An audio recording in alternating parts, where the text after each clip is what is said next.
Na nke ha. Gịnị ka ị na-arụ? Na-akwa akwa. Ị gbala hookup mbụ? Mba. Agadi nwoke ọ taala gị mbụ?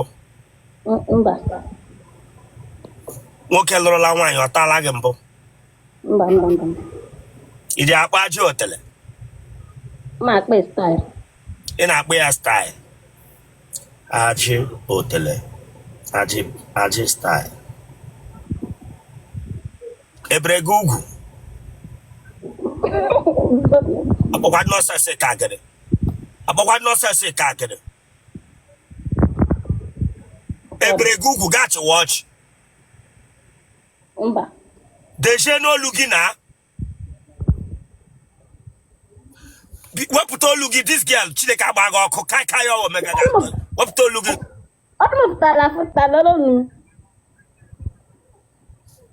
Nwa a na-ebe ugwu. Ị ji aṅụ amụ? Mba.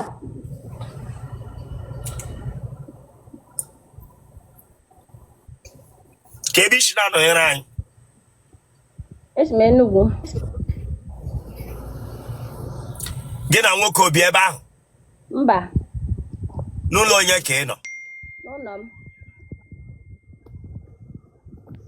Ụmụnne gị ọ dị ole? Anyị dị 5.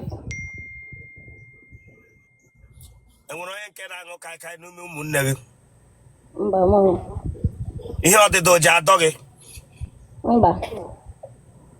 Na famili ụlọ enwere onye ara bi dị a? Mba. Ara ọ gbaala gị mbụ? Mba. Ele nwoke ị chọrọ eji ya? From 30.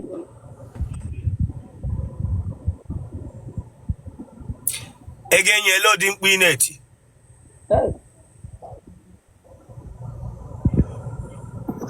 Ọ pụtawala o. Ọ pụtawala o. Ok, ọ pụtawala o. Genotype gị? Blood group? O plus.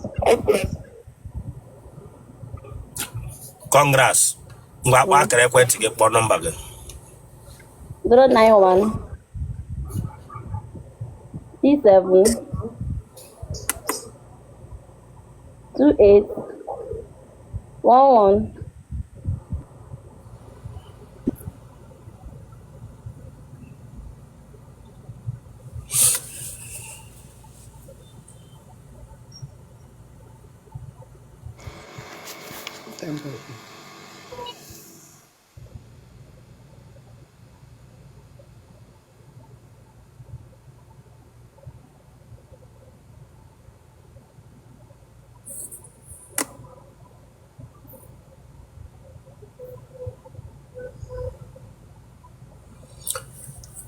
Biko nụ, power tap ọnụnụ. Unu abịala ama m okwu. Just power tapping. Ayọga m unu kemgbe ka unu follow my YouTube Real MC Bishop Comedy TV. Onwe onye n'ime unu chọrọ ifollow m. Just naanị 1000 followers ka m chọrọ. Real MC Bishop Comedy. Onwe ihe ọ ga-ewepụ gị n'ara. Ụmụ nwaanyị oge eruole mgbe unu ji enyere m aka. Unu abịala nga bịa ele m. Type on our YouTube Real MC Bishop Comedy. Get here my YouTube page. Get subscribe,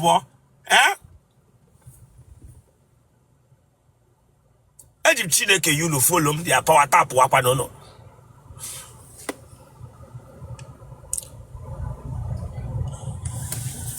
Come sit down,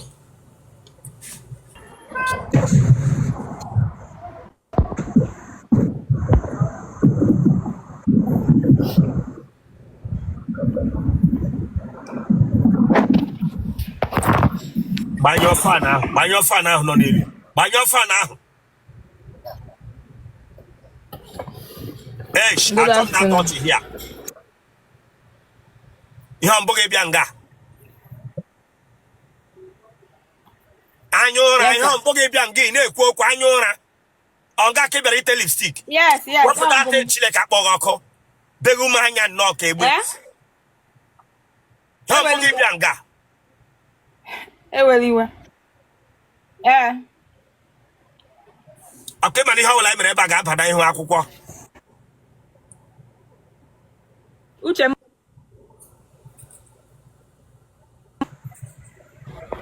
Ịmara na ọkọ ka ebere ebe a bụ eze agbata ole nchụ onye ọzọ. Dewe akara ekwentị gị n'ala pili ọtọ la azụ.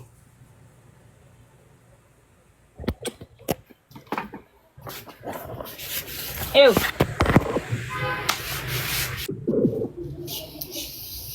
Ala kwa ebe m na-ele afọ. O wee wee mi. Anya ụra atọ es.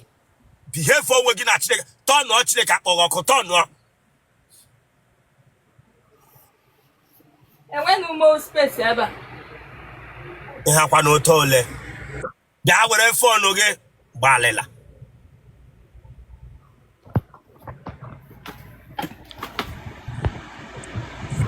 Onye ebe. Ụmụ onye Anambra. Nọrọ otu nga anya ụra. Anya ụra ikpewela anya na aka egbe. Nọrọ otu nga.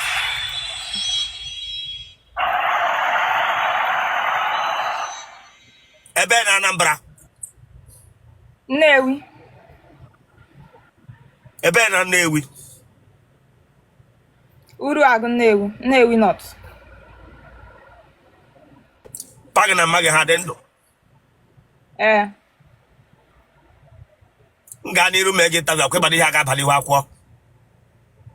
Uche m dị ya. Ana m Ịdị afọ ole? 30 years. Ị mụọla nwa n'ụlọ? Ofu. Nwa nwoke ka nwa nwaanyị? Nwaanyị. Anya ụra onye tụwara gị ime? Ọyị nwoke mgbe ahụ. Ọ nọzi ya. Ọ nwụọna? Mba, ọ ha mụ gawa ala bekee.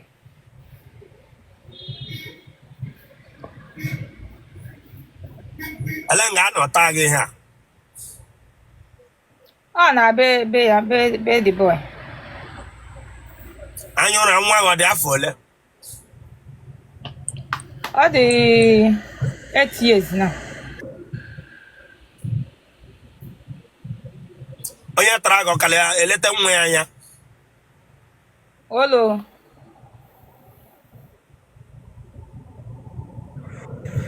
Kemgbe ahụ atachara ahụ gị mpa gị na mma gị ele ihe gị na ha bi?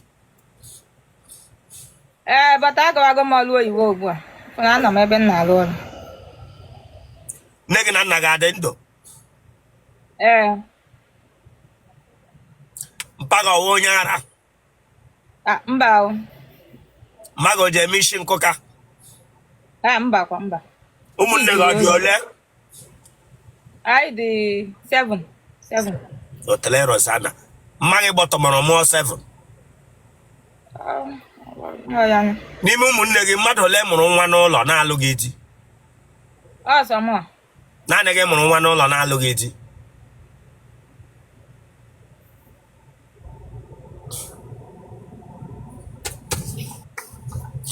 Anya ụra ebere gị ugwu? Mba, ndị saịdị ya na-ebu ukwu. Mba. Otele kanda. Mmehụ. Ije akwa ụra? Mba. Ị ṅụọla amụ mbụ?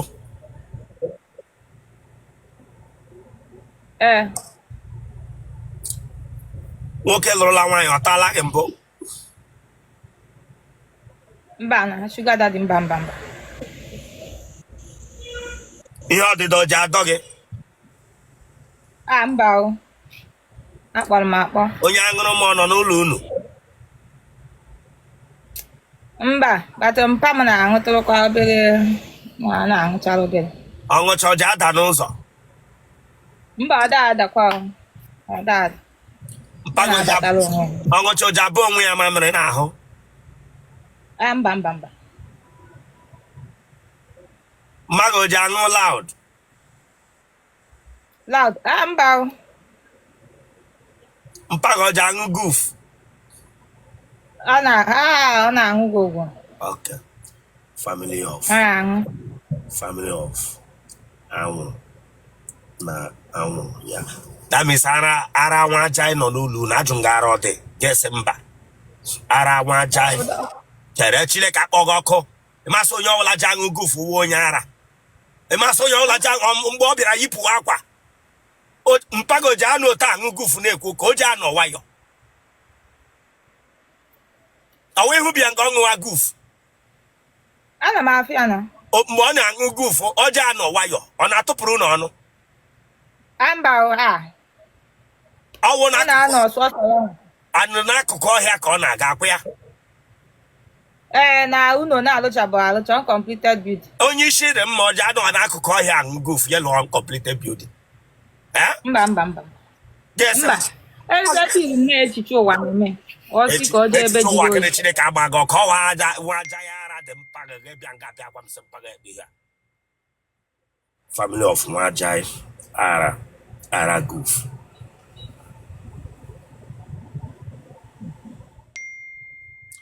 Ije apụ ụra.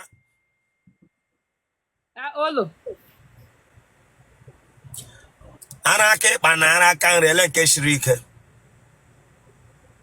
Ọ nke aka nri. Ọ nke siri ike. Ara aka nri siri ike. Onye wọwọ onye ndị a na-akpọ blọk ha ataala gị. Mba. Ana m eselect. Ndị a na-anya tipa ha ataala gị. Mba. Aka tipa mba. Ị gwọọla infection mbụ?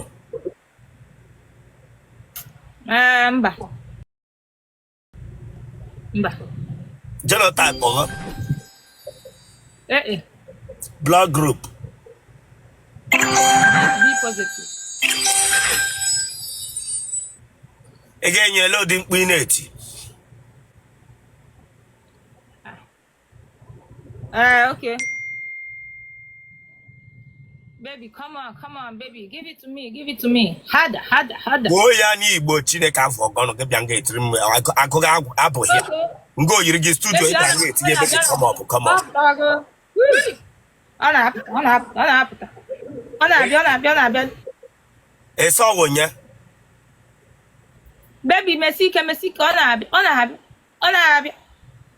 Ụka anya black ga-afụ, anya white afụta. Anya ala n'elu, ịma na ọ na-adọ n'isi. Okay. Baby, meshi ike. Ọ fụtawala.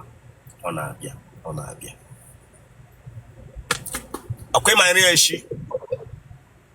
Ọfụma na nwa ya Anambra gwogwo.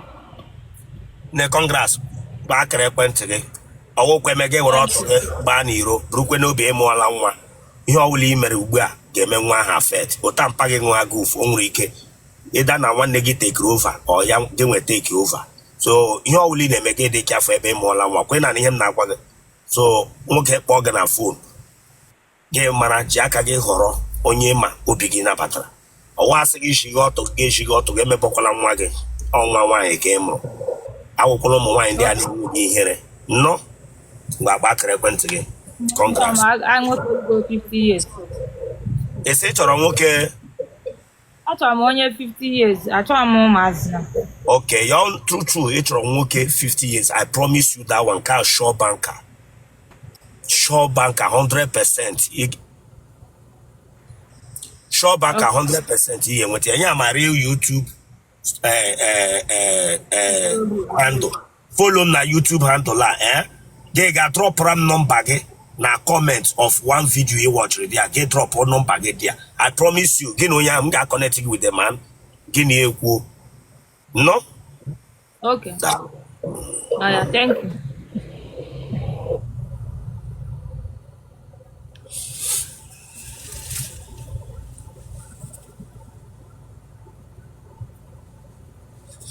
This YouTube, ị ga na this YouTube all free. Ị ga-akwụ ụgwọ, gị subscribe ọ. Type ọ ya, mee hụ gị this picture there. Oh my own. Here my real YouTube account. This image in a hold there. Everyone real MC Bishop comedy is my own. Don't go and follow any other name. May who give this real MC Bishop committee. The whole full complete thing like this we hear not here. So type it down. Madam, we got camera again.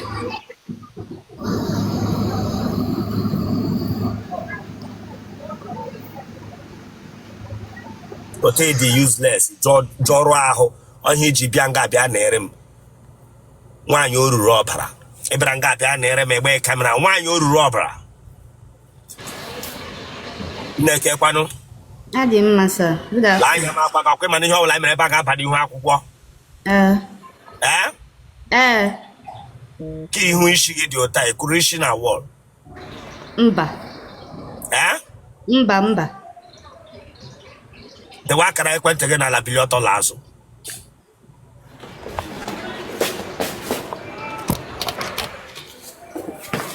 Hotelero sana. Bịa nara ihe ọwara. Arakọ. Ana ka sekpukwe n'ala wogene. Ya esekpuru. Ta achọm da touch here. Si ihe awara. Emube nwa gị esekpuru n'ala. Emeọla nwa. O sekpuru na n'ọka ọ dị. Dere Chineke agbago ọka emeọla nwa. Mba. Eleghị esekpu mere ara gị. Hotelero sana. Tanwa.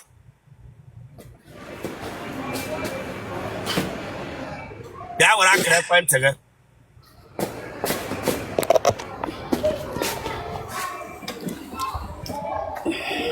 Aha gị.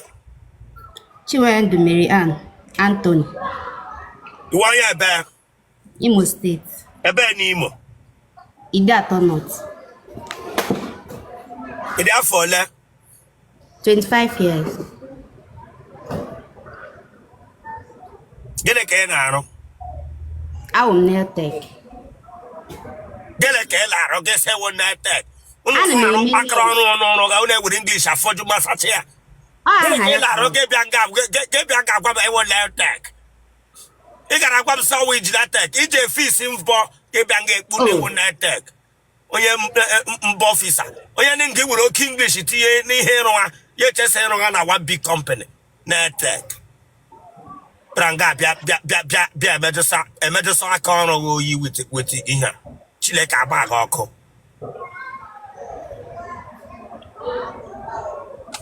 Kwa ihu epere fulu bịa nga lekwa okpu ihu isi gị dị. Ọwụ fọtụ m. Ọwụ fọtụ onye ọwụkwu fọtụ gị na ara gị sekpuru n'ala gị bịa nga agwa m sewone. Chere Chineke agba gị ọkụ. Onye Nailtech. Ije akwa ụra? Mba. Mpa gị na mma gị ha dị ndụ?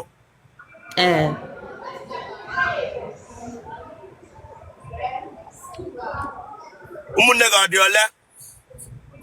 11. Hotelero sana. Mma gị agbasa m ụkwụ na wọl mpa gị adagide ya mụ 11. 11 ofu nwaanyị ka mpa gị lụrụ? Ofu nwaanyị ka ọ nọ. Hotelero sana. Family of community local government family. Na family unu onye ogbi nọ dị a? Mba. Ngwọrọ nọ n'ụlọ unu? Mba. Onye anwụrụ ọ nọ dị a? Mba. Enwere onye ka ara gbaga? Bọtụ mpa m na-aṅụchara bensi. Pagawa onye siga? Ọ na-aṅụ. O ji aṅụ goof? Mba. Ngwọrọ nọ n'ụlọ unu? Pagawa mụ na onye ohi? Mba. Ofu nwoke ka ọ mụ. Out of 11? Eleroza ihe niile juru n'ụlọ unu nwaanyị? Sọ nwaanyị. Enweghị nke akwụrụla ụgwọ isi enwere ndị ka alụrụ? Mmadụ 6 anụgodi.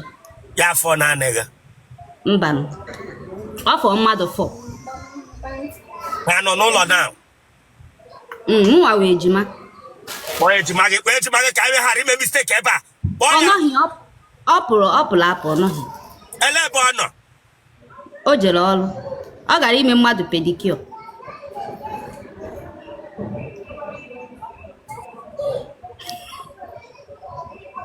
Enwere ụmụnne gị ọzọ ndị ka nwaanyị nọ nso?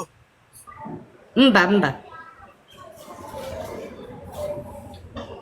Iji aṅụ guf? Mba. Ejima gị ahụ o ji aṅụ guf? Ọ naghị aṅụ. Ebere unu ugwu? Mba. Enyi nwoke ole ka ị nwere? Abụọ. Gị na ha aka na-ayị? Mụ na ofu ka na-ayị.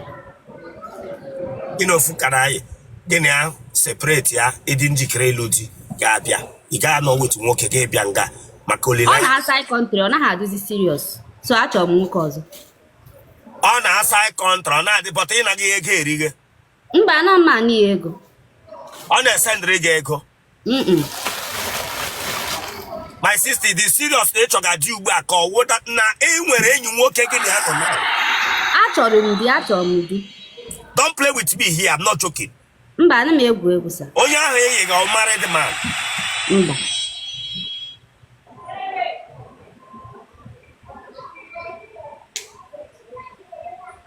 Gịnị ha ji eme na WhatsApp otele? Ọ naghị enwezi taịm m, so anyị anaghị eme. Gịnị ya unu ji eme WhatsApp otele? Mba, God forbid, adị m eme ụdị ya.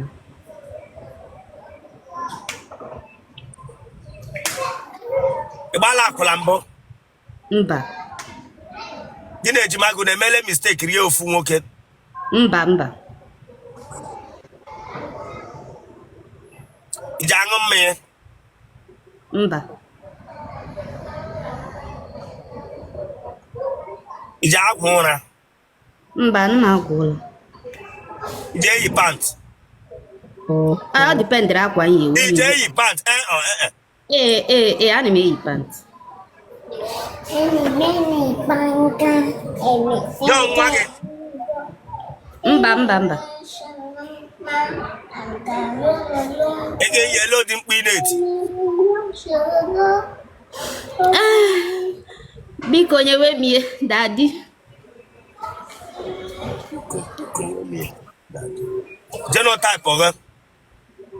Ee. Blood group gị?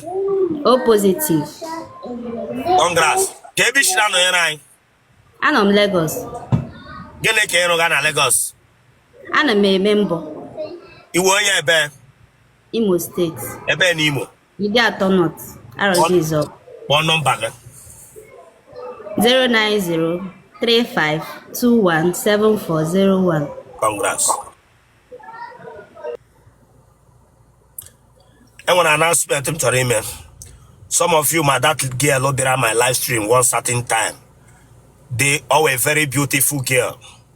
That girl, all condition melody chori ludi. Do you know that girl aloladi? That small girl aloladi. That girl aloladi from my live stream. When si gawazi na bowla ya rotono batumbo onye Anambra. This girl just got married last 2 weeks. She never told me. From my life. I was surprised. Somebody, I mem camera na mwaha loladi. Yana the lady na watch me not here. Type on a comment section. Ne loladi. Then in week at least let me be happy. That little girl, onugama the lady mne kuya. Even ometra bewa akwa due to Ida no mago onye mpe ya o metara bewa akwa. Dedem no na-eme interview. All right. I wish her best of luck. I'm happy for her.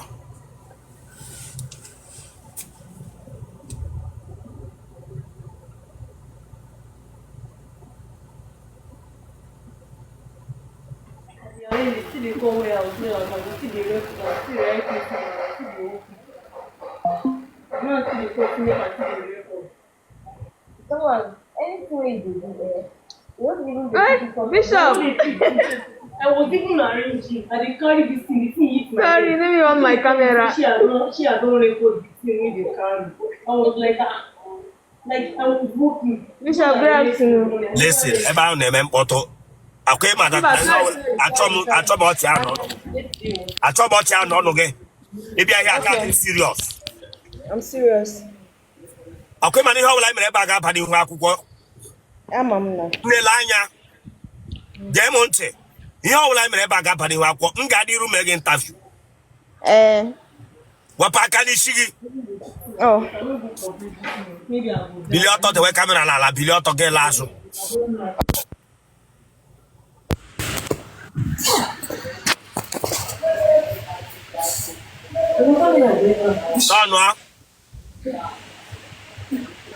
Tọnụ Ana m abịa. onye ka ha dịka foil nọ tọnụ lele lewe anya na afọ na ihu lele agwụla lele rụ bịa were folu gị Okay. ịdị afọ ole 22.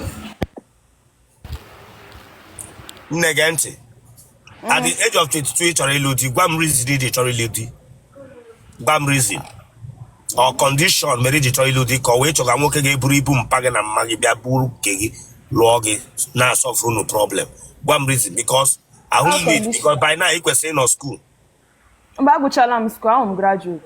ịgụchara university ke university ị gụrụ Uyo. You know Uyo. ke ihe gụrụ Mass communication. okay mpa gị na mma gị ha dị ndụ ka reason iji chọrọ ịlụ di Condition. ikwu maka condition chọrọ ịba n'aka nwoke Yes. achọ m that touch from you Oh. akwa ma na iwere condition ba n'aka nwoke ị ga-alụ anyhow man and ị ga-esi na otu ịpụta na nwoke ahụ batakwado bịa decide ya ihe ahụ ifiri n'ọhịa ikwo na-alụ di ọ na-emezi ya how will you feel what will you do I'll feel bad. now that thing will reason iji chọrọ ịba na di right now nwoke ahụ ga-ebu ibu gị buru ị chọrọ ka o bu ibu mpa gị na mma ga-akwa ya ma nke ụmụnne gị bụ nke gị bukwe nke ya nwa now ka ihe nyere gị that hope na ị ga-enweta eman ị chọrọ ịlụ eman nwere iji condition na ekwo na-achọ ịlụ di by this time So, the thing na business na-eme online ọ na-aga so nsizi ka nke wọtara. And my mom and my dad. Come jog ajụjụ with your age. Do you think that you cannot do more than a man to bring food for your parents, to bring food in your own table, and also take care of yourself? Then, hopefully, get Lord based on need to roll ludi or ludi. Now we're going on a condition. I think I can do more than a man. Then, if you can bring food on the table, take care of people, then why you just you a condition aludi? Now, Present, no? I'm not advising you. I'm not advising you. All my fans now get determined man get make interview. Guys, Nganiru may interview. Because some men in a day used to hang one better in life with condition. I break your heart that woman, disgrace that woman, may I weigh nobody in their hand.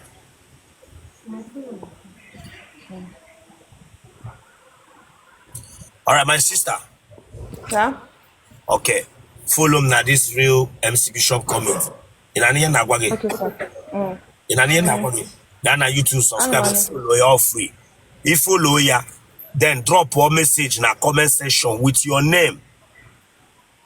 With your name. In an end, Yes.